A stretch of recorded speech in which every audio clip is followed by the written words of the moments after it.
in the House, you might want to take another look. News outlets have begun retracting their calls that the Republican candidate won the 9th congressional district in North Carolina.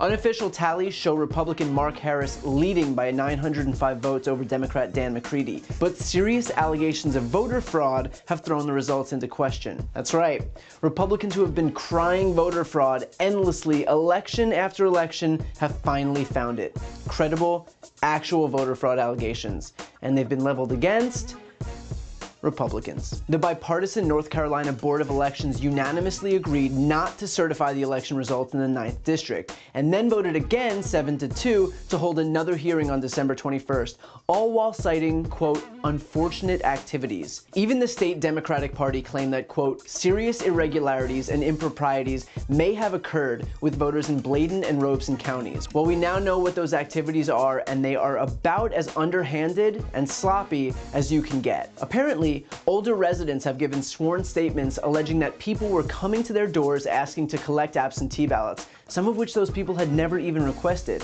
Some said those people either filled out their ballots for them or told them that it wasn't important to fill out their selections, that they, the collectors, would fill it out themselves. The collected ballots were signed by the residents, but not sealed at any time. According to 87-year-old Emma Shipman, the woman who came to her door was there to, quote, get the older people to vote.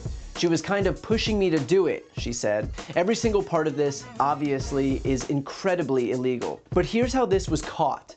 Bladen and Robeson counties had unusually high numbers of absentee ballots, leading officials to believe that the people in charge of the scam were not only fraudulently picking up absentee ballots, but fraudulently requesting them too. And here's the zinger. McCready, the Democrat, won 62% of absentee ballots in the district. But the only county of the 8 where he lost was Bladen, which would be fine except that only 19% of absentee ballots requested came from Republicans, 39% came from independents, and 42% came from Democrats, meaning for Harris, the Republican, to win 62% of the absentee vote, he would have had to sweep every Republican, every independent, and a handful of Democrats.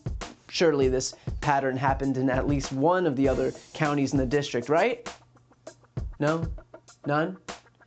Cool. While we wait to see what happens next, I'm sure that all of those Republicans who were so outspoken about voter fraud when Democrats started pulling ahead in midterms will have something to say. In California, it just defies logic to me. We had a lot of wins that night. We were only down 26 seats the night of the election. And 3 weeks later, we lost basically every contested California race. This election system they have, I can't begin to understand what ballot harvesting is. It's concerning when you go to sleep at 3 a.m. on Wednesday morning after the election, and, for example, Rick Scott is up by 60,000 votes, 54,000 votes, whatever it was. Today is at 17,000. Speaking to the Daily Caller, he said, quote, the Republicans don't win, and that's because of potentially illegal votes.